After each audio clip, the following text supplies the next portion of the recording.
Palden Save Lama Rinpoche Dage Chiwa Pende Den Shula Kadren Chempa Gone Jesunte Kusun Dujing Adrup Sadu So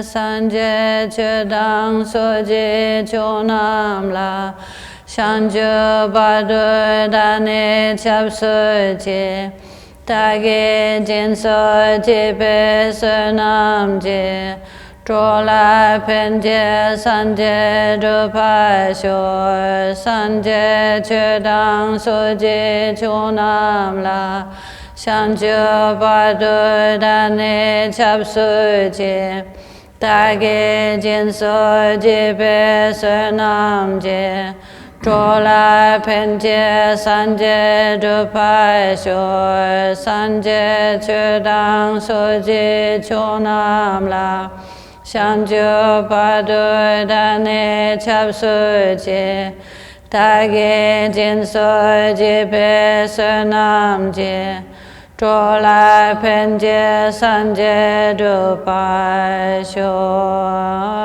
Semjen Tamje Devadang Deve Judan Dempa Jujik Dungadang Dungaji Judan Dalwa Jujik Mepe Deva Dampadang Mindalwa Jujik Nyering Chadan Dan Dalwe Tonyom Chempola Nepa Juji Semchen Tamje Devadang Deve Judan Dempa Jujik Dungadang Dungaji Judan Dalwa Jujik Dungal Mepe Deva Dampadang Mindalwa Jujik Nyering Chadan Dan Dalwe Tonyom Chempola Nepa Jujik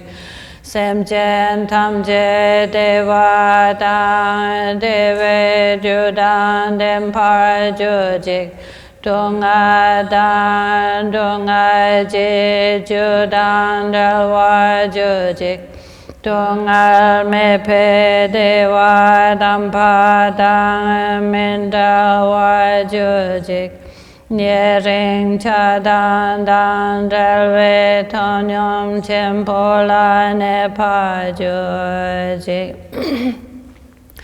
Ning To Chempa Paya Len Mantra Lodra Chempa Chukun Denyesik Drupa Chempa Chamdra Jayantan Lodsa Chempa Shabla Solvandep Nutu Chempa Kunda Seneje Kaje Chempa Lama Nyepaze Sundru Chempa Drupe Jasen Suk Repa Chempa Shabla Solvandep Tekpa Chempa Rikcho Yongsu Se Shaja Chempa Tobang Undurjur Tinle Chempa Kata Nyampada Nigom Chempa Shabla Solvandep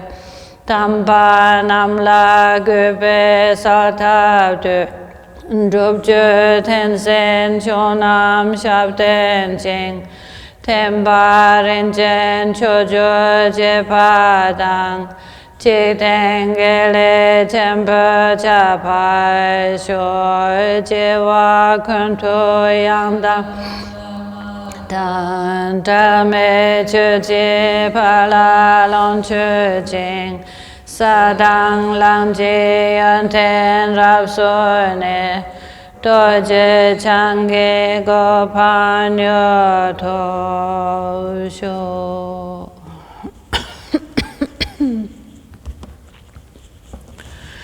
So good morning everybody. Again we are continuing with the Dorje Chang Tungma. So we finished last time with Indian Mahasiddhas. We finished with Dorje Chang Tungma. We didn't get very far. So we will continue today with the Marpa, with the Tibetan masters, Marpa, Milarepa, Gampopa, and the lineage as far as we get with the lineage. Of course, we won't look into every single lineage holder. But first of all, please just remember bodhicitta, put your mind in the right motivation. It's like checking your mind. Are you focused? Are you focused on the Dharma? Are you, like we said last time, like that deer, the deer that has its ears perked up and is very attentive because its life depends on it. Our life depends on the Dharma, right? Padampa Sangye, he also said that when we are, whether we are practicing or studying the Dharma, we should be like a hungry yak, always eating grass, never stopping. You know, I guess the yaks or the cows, whatever we see in the fields, you know, they're always just grazing, always nibbling, and never stopping. That's the example he's using, saying we should not have stops and starts, like fits of stops and starts, because then we won't benefit very much. We should be very consistent in our study, in our practice, then we have much better results. So we'll then continue with where we got to last time in the text. So the text says, just to remind you again, it says, great Dorje Chang, Tilopa, Naropa, Marpa, Milarepa, Prince of Dharma, Gampopa, Karmapa, who knows all of the past, present and future, the holders of the 4 great and 8 smaller lineages, Dikung, Talung, Salpa, Glorious, Drukpa, and many others. I pray to you who have realized the deep path of Mahamudra, the Dakpo line of oral transmission, that peerless protector for all beings. I will also uphold the tradition of the Kagyu Lamas.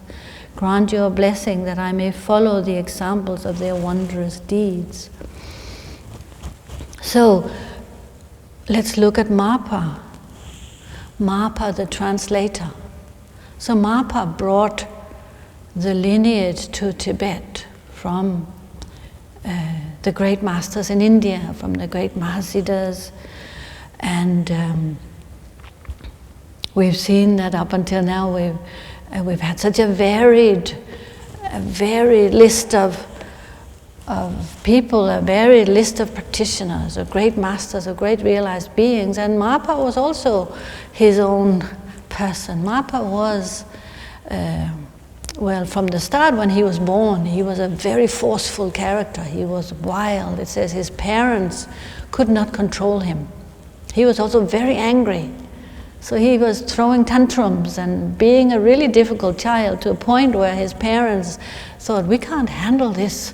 We must send him off somewhere. So we must send him off to a monastery. We must send him off to teachers and try to, make some sense to him, who can put some discipline in his mind. So he was very forceful right from childhood, and all throughout his life we see what a strong character he was, seemingly angry on the outside, also in his relationship with his students.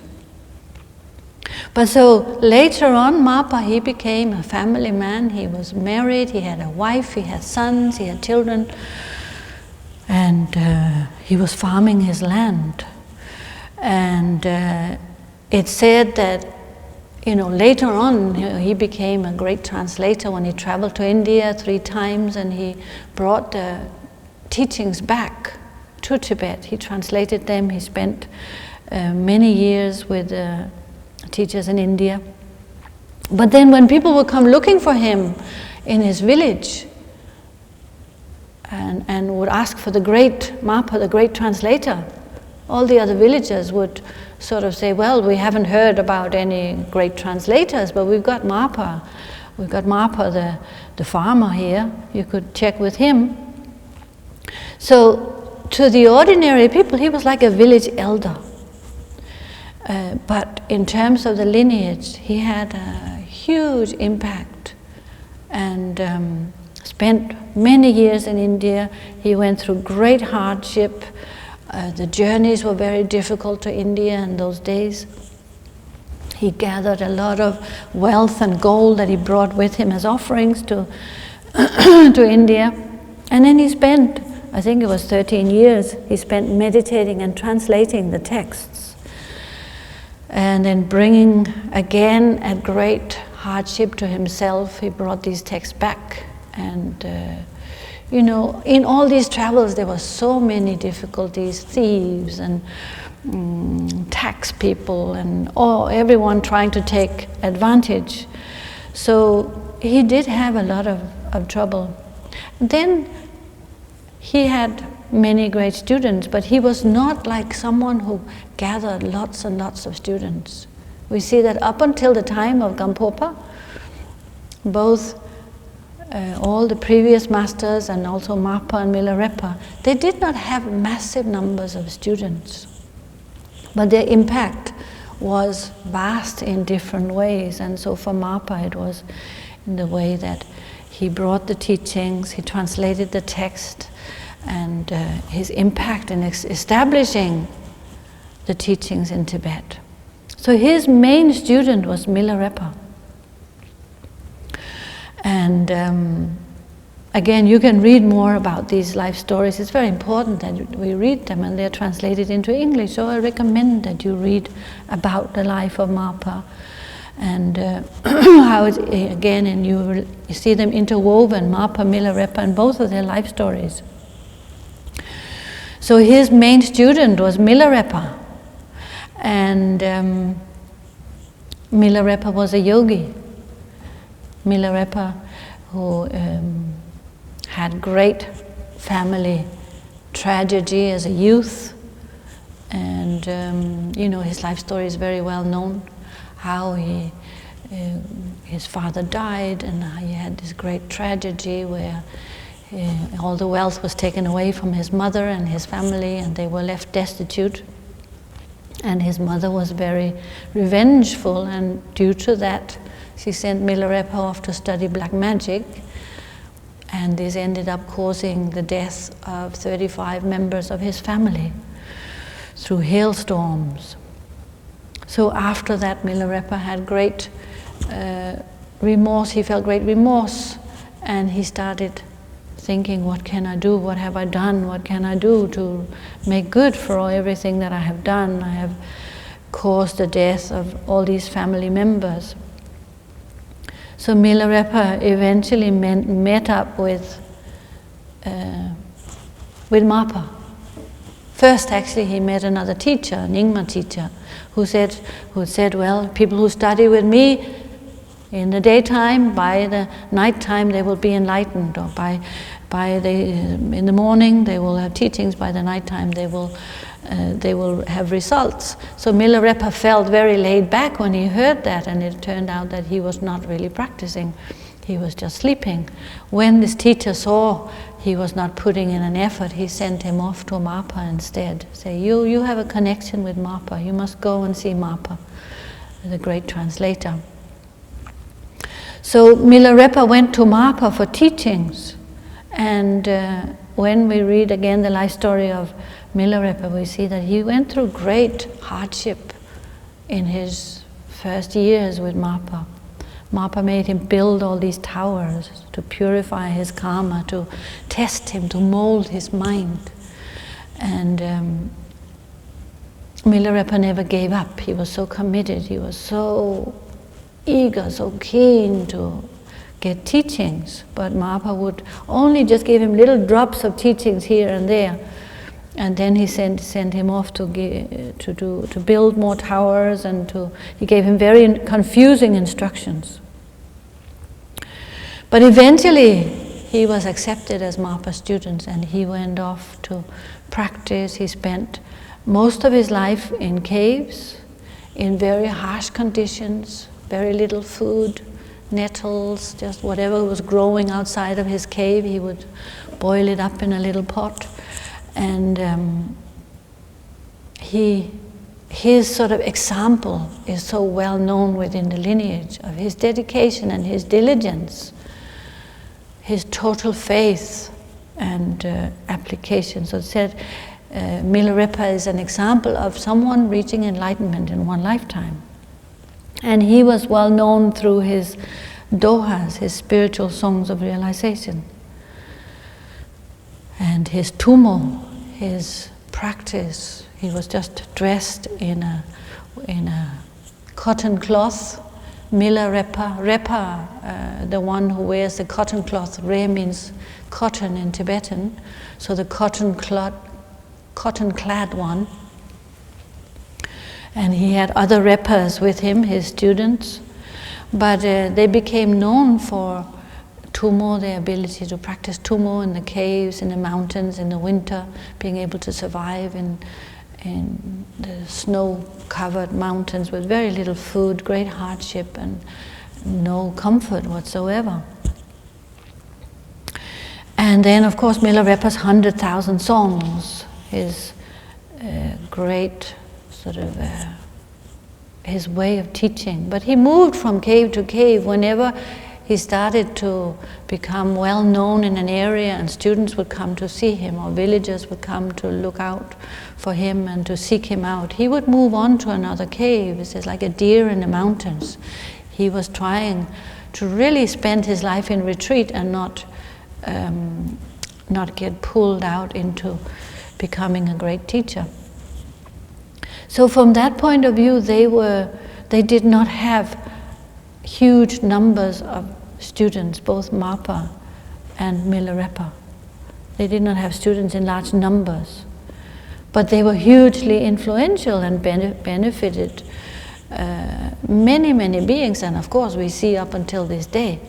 Now we are all inspired by their examples and their influence on the lineage. But in contrast to them, then Gampopa, so the main student of Milarepa was Gampopa. He ended up having great numbers of students later on in his life. It says that he had students that filled central, western and eastern Tibet. And it says that from Lhasa up until his monastery in his Mount Dala, Dakpo Kagyu Monastery, the roads were shining red from the sun shining on all the robes, the monks and nuns who were filling the roads that were going up to his mountains, to his monastery. So the light reflected in the robes of all the people going there made the road look red. That was how many students Gampopa had. So in contrast to the previous masters who were yogi and lay practitioners, Gampopa, and from Gampopa's time onwards, when the first Kagyu monastery was built, then the Kagyu lineage really started to grow and spread very vastly. So Gampopa was initially a physician, a doctor, and he was also married with children. So he was a doctor, healing and seeing patients and working in that way, quite happily married, until an epidemic hit that area where he lived, and many, many people died, and he was unable to cure that epidemic, which was very tragic. So many people dying, he could not help. And then on top of that, his own wife became ill, his children became ill and died in a sort of very tragic way. He was unable to cure them. So he became a monk after he lost his whole family to this epidemic. He became a monk when he was very young. And he had then many teachers. He studied in the Kadampa tradition that comes from Atisha, a Kadampa tradition which was merged into all the great lineages, the Tibetan lineages, and which had great emphasis on the foundations, on the Vinaya, on practicing the Vinaya properly and laying the good foundations before progressing with more advanced teachings. So he studied for many years, and he became even an influential teacher within the Karmapa tradition. Then he heard about Milarepa. He even dreamt about Milarepa, and he was so moved that he went out to seek out Milarepa, find this yogi. He had seen this green yogi in a dream, because Milarepa's body had turned green from his eating so many nettles. So he went through a difficult journey to find Milarepa, and eventually found him and studied with him. Even though he did not study for very long with Milarepa, it was a very great impact. And Milarepa eventually sent him to this Mount Dala, or Dala Gompa, where he founded the monastery and a retreat place. When it says when he first went there, there was nothing there. It was a completely barren place, and Milarepa had told him, go to Mount Dala and you will teach many, you will have many students there. He went to the place and he said, what is this? There's nothing, there's no one here, it's completely deserted. But he built a monastery and settled there, and many students gathered around him. And most of the students were monastics. So this became the first Kagyu monastery. It became a very large Kagyu monastery. And Gampopa was so influential because he integrated the Kadampa lineage, that it has a strong emphasis on the Vinaya and the foundations, along with the Kagyu Mahamudra lineage. So he transformed the Kagyu lineage from being a very specialized yogic tradition with these tantric transmissions, and included them into this, what became the full Kagyu lineage of the full spectrum of the Hinayana, Mahayana and Vajrayana. And he had great influence on the Kagyu lineage, and his students became very great teachers. One of his main student was the first Karmapa, became Dzong Chenpa, the first Karmapa, and then from his students then came the four, what we say here in the text, it says the 4 great and 8 smaller lineages. That's how it says in Tibetan, 4 great and 8 smaller lineages. So we could bring up this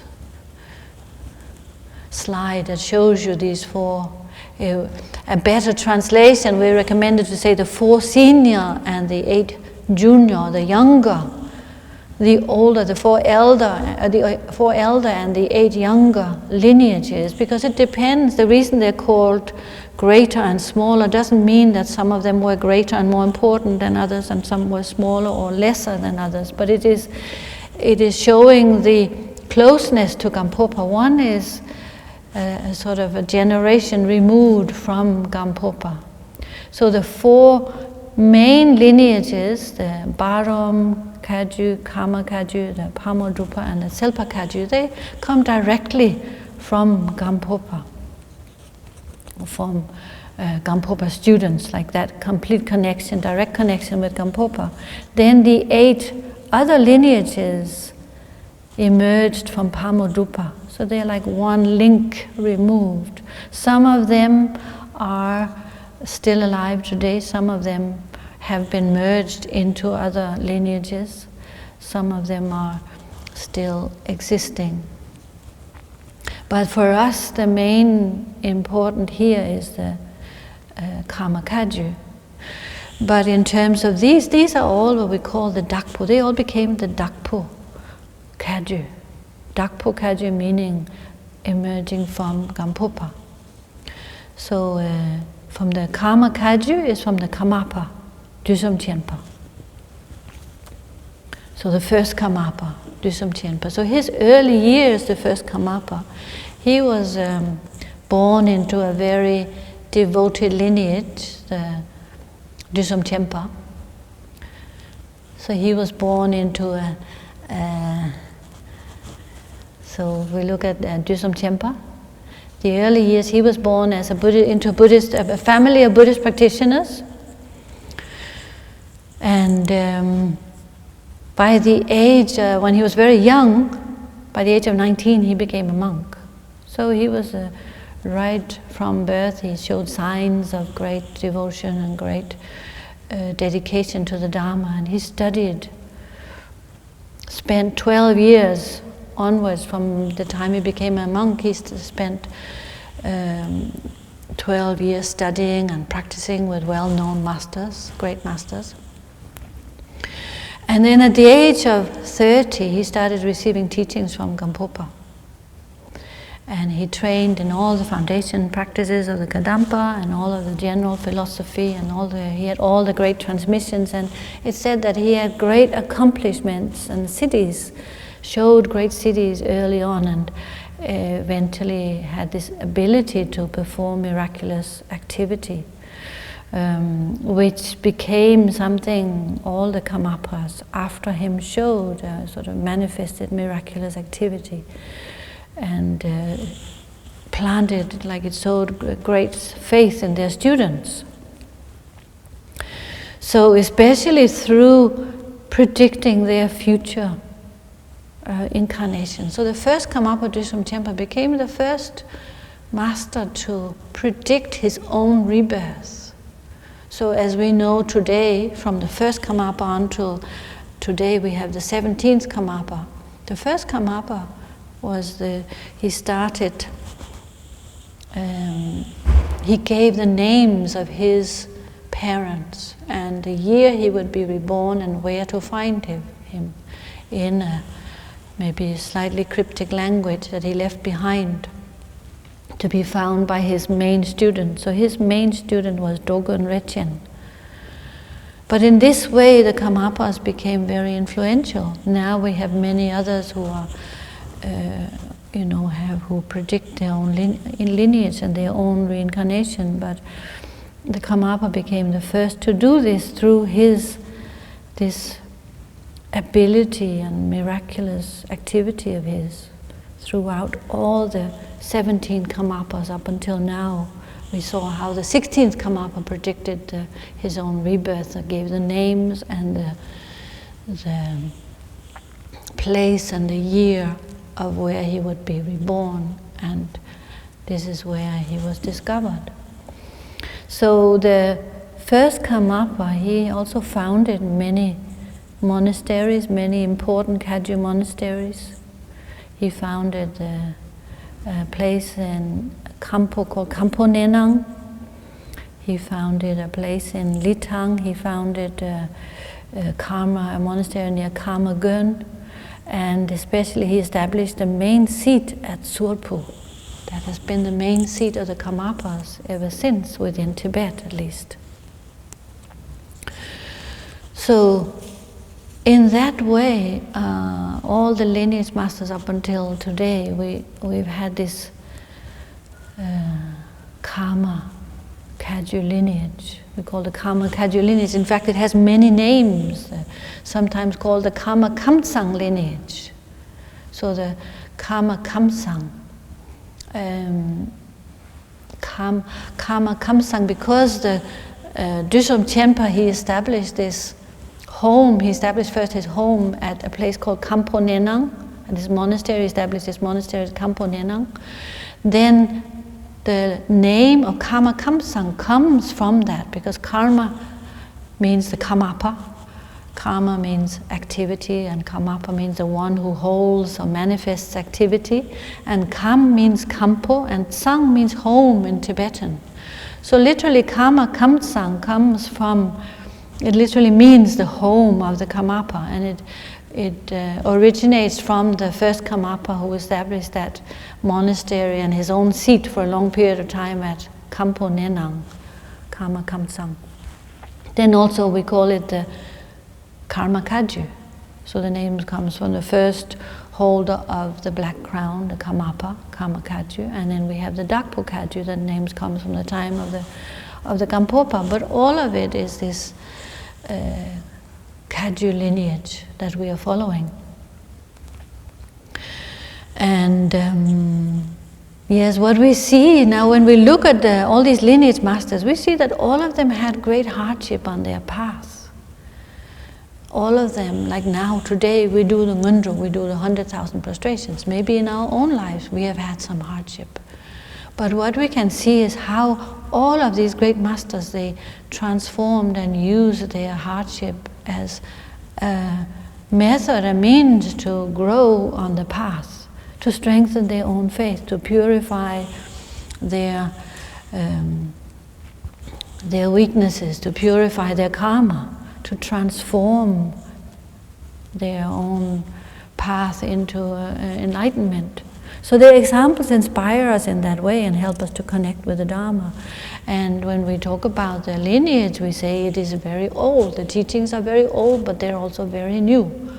Now the teachings go back to Sakyamuni Buddha 2,500 years ago. Sometimes people think, oh, the teachings should change with the times. The teachings should change to the 21st century. But the teachings are always fresh. They're old and traditional because they rely on this lineage going back to the time of Sakyamuni Buddha, going back to throughout this lineage that we are familiar with as the Kagyu lineage. So it's very, very solid in tradition, but it's also new and fresh because it speaks directly to our mind right here and right now. The teachings of the Dharma are also always about our mind. It is not an institution. It is not an institution that we have to sort of take on and accept. It is about working with our own mind directly. But what we need to look at then in this 21st century, where we cannot necessarily live in caves or beg for food, or our circumstances may be different. We may not be farmers or yogis or in ways that we can live like they did, but what they show us is that we can adapt our life and we can still practice, we can still be mindful, we can still integrate the Mahamudra teachings and the Vinaya discipline. We can still take precepts, whether layperson or monastic. We can still live according to what Lama Rinpoche calls the 5 golden rules of no harm, not to kill, not to steal, not to lie. To live according to the ethics of the Dharma and integrate that into our daily life and integrate mindfulness and faith and devotion. So that is what all these masters show us. Then in the text it says, now if we look at the text, it says, I will also uphold the tradition of the Kagyu Lamas. Bless me that I may follow the example of their wondrous deeds. So I myself will uphold this tradition. That is what we're saying. These 2 first verses, we are supplicating the lineage who has sacrificed so much for us, who has gone through so much hardship, who kept the lineage alive for us to meet the teachings today.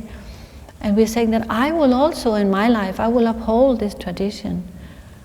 Bless me so I may follow their example. So we pray to the lineage to have similar devotion, to have similar diligence, so that we can develop similar qualities on our own path. So we are asking for their blessing so we can see the path. We can, connect with the Dharma path directly. We can know what is right, what is wrong in our own life, what to adopt, what to abandon in our own life, so we can make the correct decisions according to the Dharma. Sometimes life is complicated, sometimes life is difficult to know what is right and wrong. We pray for blessings so that we can apply ourselves in a positive way on our own path. We pray for blessings so that we can develop bodhicitta, loving kindness and compassion on our own path, so that that may grow in us instead of being selfish, instead of being self-absorbed. We pray for blessings so we can really take impermanence to heart, instead of living, instead of forgetting about impermanence, living our life as if we'll be here forever. We pray for blessings that we will have this similar exertion and diligence on the path and similar discipline that all these great masters have shown us, instead of wasting our time with meaningless activities. So we are really here praying for our lives to become meaningful by following in their example. And when we look at the Ngondro Guru Yoga that we, many of you will be familiar with, the Ngondro Guru Yoga from the 9th Karmapa, it says, grant your blessing that my mind may let go of a belief in an I.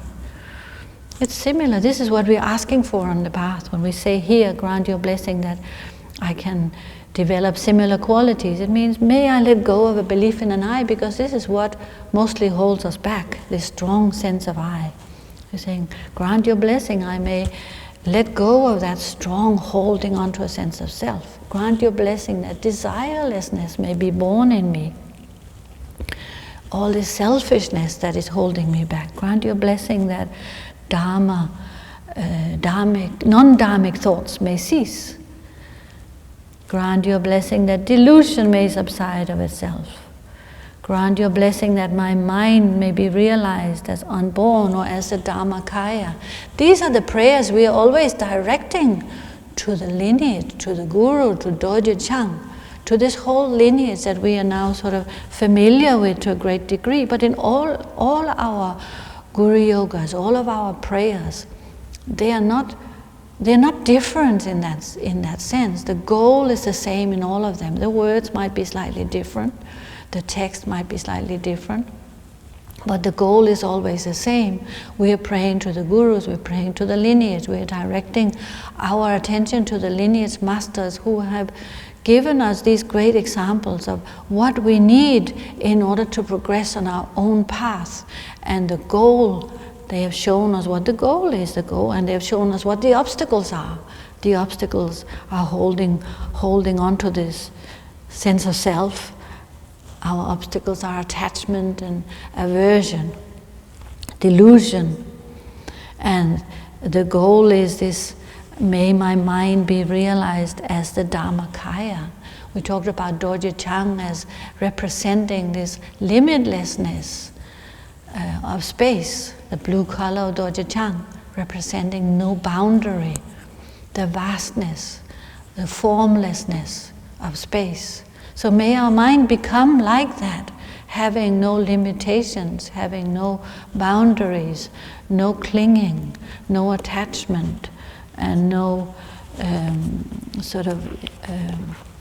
limitation.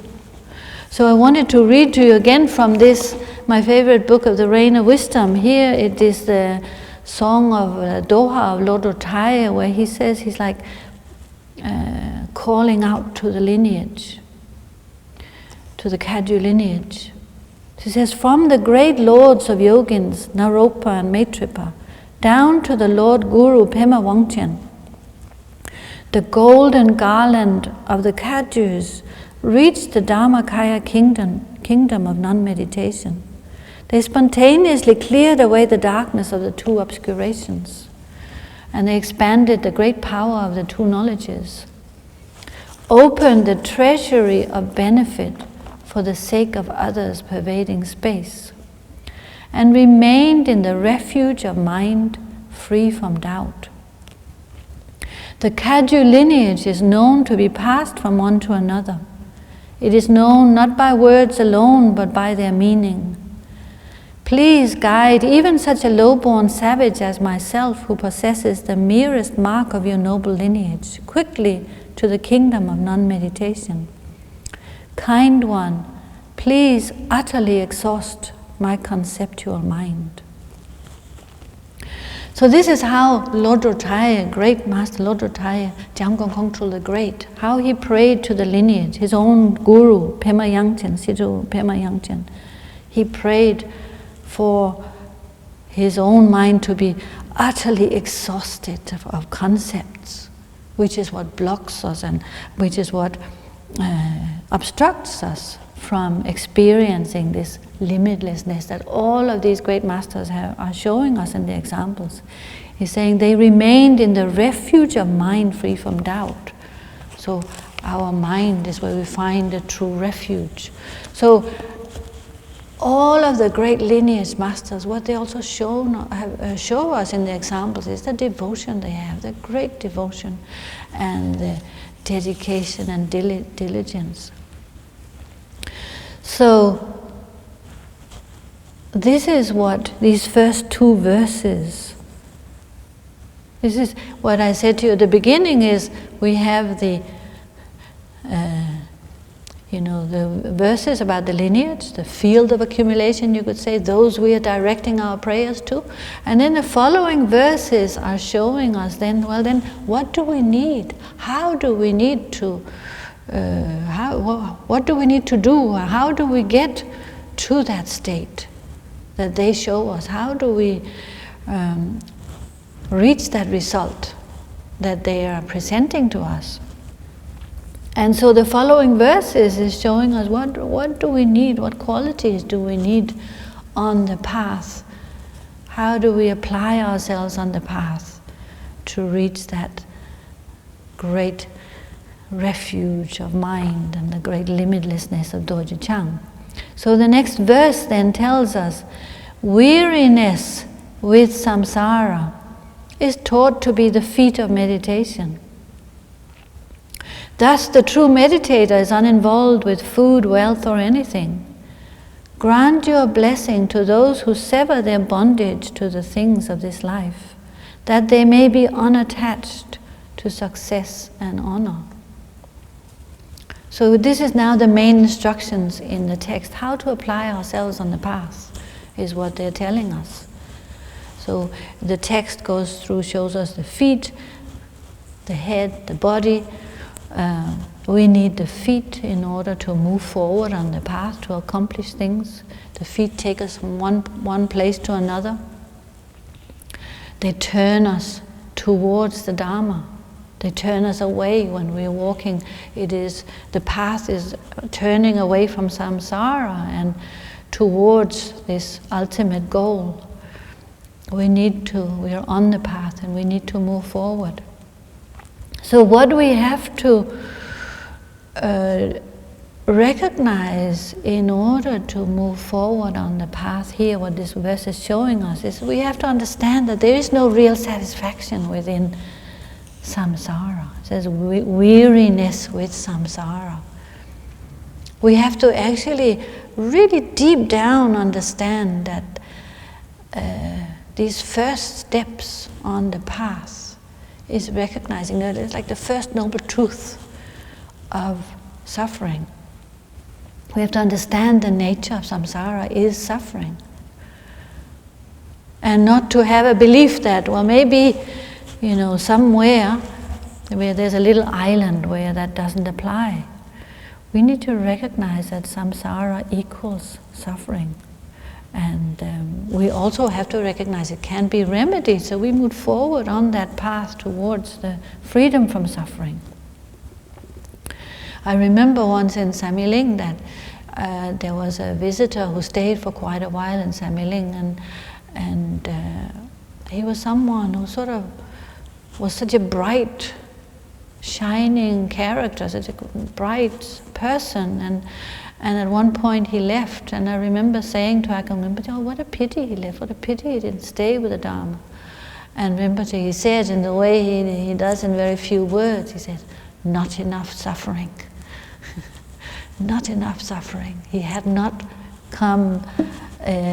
tasted enough suffering to recognize this first truth of suffering, noble truth of suffering, and understanding that we need to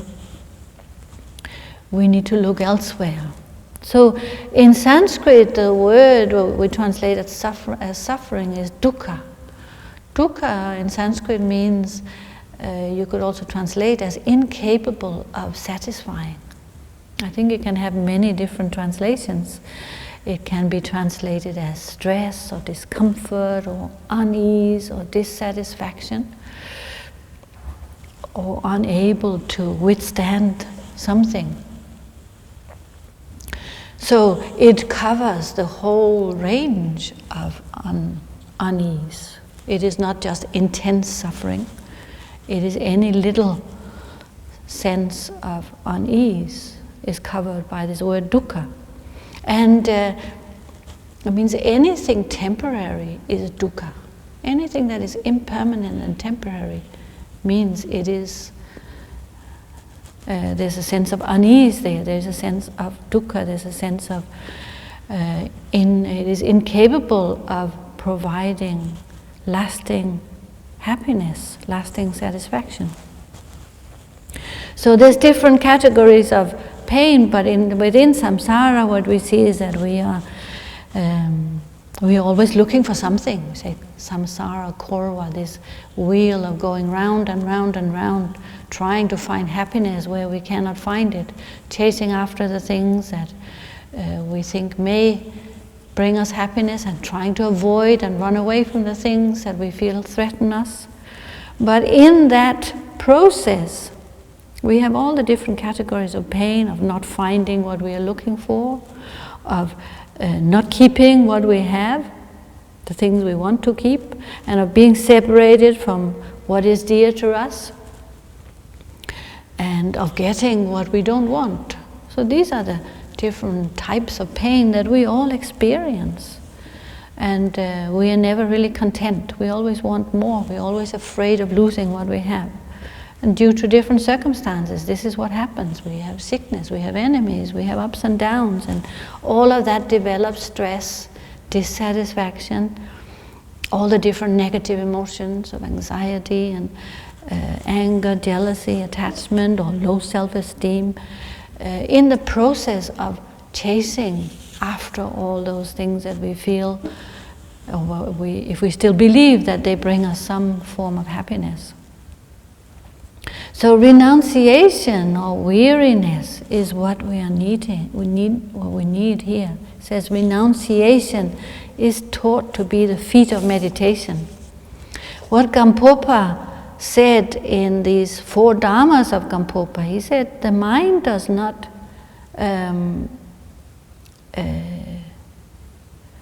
turn to Dharma until the thought that there is nothing whatsoever to be done, until that thought has arisen within you through having meditated repeatedly on the impermanence, making you feel that when you depart all alone for who knows where, you will leave behind your wealth, possessions, relatives, and all you are connected with, and nothing but the Dharma can help you at that time.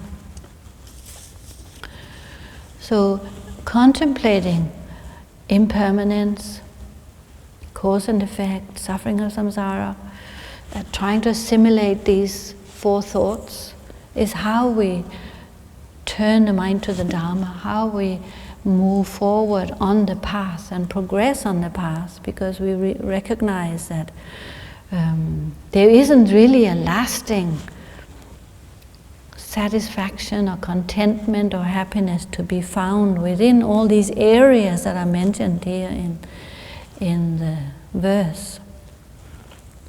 In fame and honor, whatever people think about us, in terms of wealth, in terms of all the things in life that of course can bring us some level of satisfaction and pleasure, but they are impermanent, and so there is an element of dukkha in all things that are impermanent.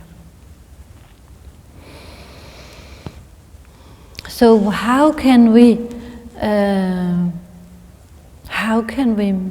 make sure that we practice correctly, that our Dharma, and that we are moving directly, that we're moving correctly in the direction of the Dharma? Is that we need to look at how much we have assimilated the Dharma, how much we have truly assimilated this truth of impermanence, how much we have given up being a slave to our ego clinging and our selfish goals and our ego. How much is Dharma progressing in that direction is what we need to look at in terms of our own path. How much of a slave or a servant to ego clinging are we in our own life? So contemplating the causes of suffering, contemplating suffering, and then recognizing that renunciation and weariness with samsara is this, how we move along the path to freedom. not becoming a slave to our own negative emotions, and renouncing all the intentions and activities that increase our negative emotions, you could say. So in general, the definition of samsaric activities are activities that are under the influence of the negative emotions, under the influence of attachment, activities that are under the influence of the defilements, and actions that increase the defilements. So this is samsaric activities. How much of our time can we say that our actions are free from defilements? Mostly our actions are very caught up in attachment. Our mind is caught up in attachment, aversion and ignorance. So creating karma in all of our different activities. And this is where when we develop renunciation, we develop this weariness, we set our destination. Our destination is toward, our path leads towards this freedom from suffering. And our Dharma practice aims to minimize our defilements. Our activities may aim towards that. So in terms of the obstacles that stop us from realizing this freedom, the reasons why we aren't enlightened yet, it says there are 4 obstacles on the path that stop us. These are called the 4 attachments. 4 attachments. And there are 4 remedies, it's called parting from the 4 attachments, 4 instructions from Manjushri. That I said, these are the reasons why we are not yet enlightened. So the first of these is, it says, holding on to things related to this life. If we're holding on to things related to this life, it means we're not truly a Dharma. We're not truly practicing the Dharma. At least not like Milarepa did, like Marpa did, like all the great masters did. We're still attached to this life.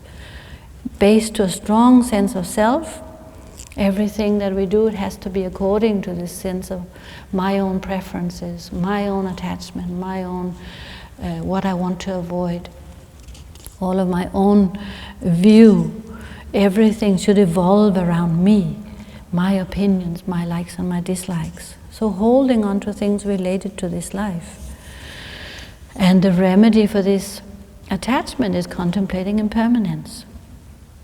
So where we gradually, by contemplating, thinking about attachment, integrating it into our life, we dissolve the attachment. We know things are impermanent.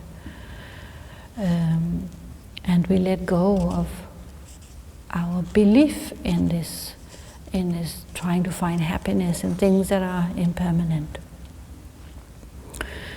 So gradually our clinging and our self-importance diminishes the more we contemplate impermanence. The second obstacle is attachment to the pleasures of samsara. So it says this is not renunciation. If we have a lot of attachment clinging to pleasures of samsara, this is not renunciation or weariness with samsara, obviously.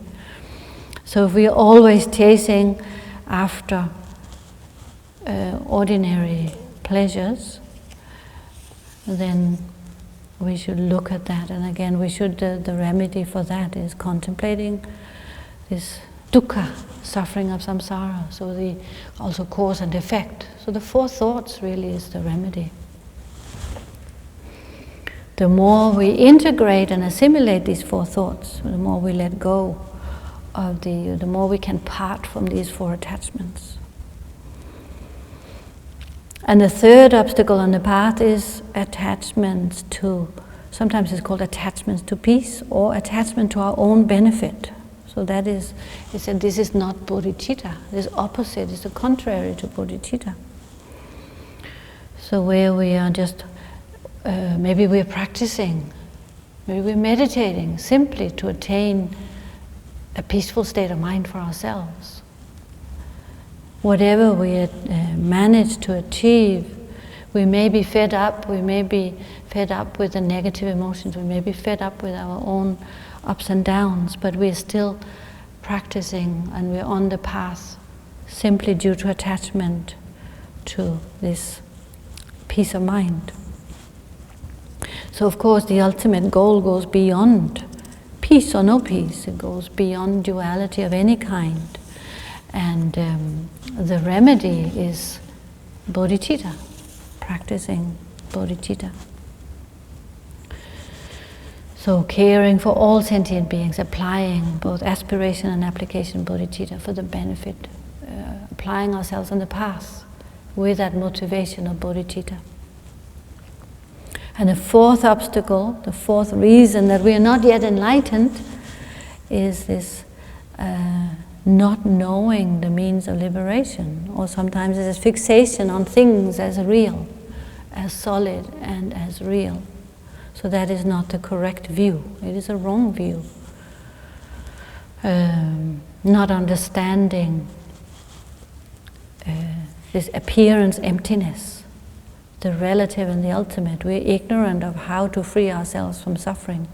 We are still stuck on fixation on things as being real, on a belief in a self, and belief in what we see as external things as being real and solidly, independently existing.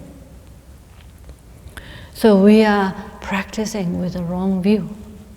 The remedy for that fixation on things as being real or not knowing the means to liberation is study, contemplation and meditation, applying ourselves on the teachings, studying relative and ultimate, bodhicitta, the four thoughts, receiving all the transmissions from the lineage masters. So really applying ourselves on the path to the best of our ability in terms of study, contemplation and meditation is so we see how we overcome these, or we can part from these four attachments mainly through assimilating the four thoughts, applying ourselves on the path, and through bodhicitta and study, contemplation and meditation. And this is what we need here for this verse on the weariness, on renunciation. So what we can say as a conclusion to this is that I need to focus my life in a meaningful way. What we can do is we can ask ourselves, how much have I personally assimilated the teachings? How much have I personally, how strong is my renunciation? Do I have one foot in samsara, one foot in nirvana? Most likely we are like that, with some extent of attachment and some extent of renunciation. But so we need to again apply it directly to our own state of mind and see, how much have I assimilated the four thoughts, and what are my values, and how can I then direct the focus in my own life so that I make sure that my life is meaningful. So recognizing my own tendencies, recognizing my own attachments, giving up my own laziness, etc. Making my life meaningful. So this is what we are trying to do in terms of the Dharma, and this is what we are, when we chant this prayer, we are reminding ourselves. We are reminding ourselves of the examples of the lineage masters, and we are reminding ourselves in our own life that this is how we should direct our day-to-day life. So we'll leave it there, and we'll continue next time, and see you next week. We'll do the dedication. Osanam deye tamche sepane topne nyepedanam pamchene chegana che balau tupaye Sipet sole doa dolwa sho samcho semne rinpoche mache panam jejo chik che pa nyam pa me padang kone kondo pelwa sho kewa de nyododa cha cha jempo drupjone towa chikta malupa deye sala gupa sho. Have a good week, everybody, and see you next time.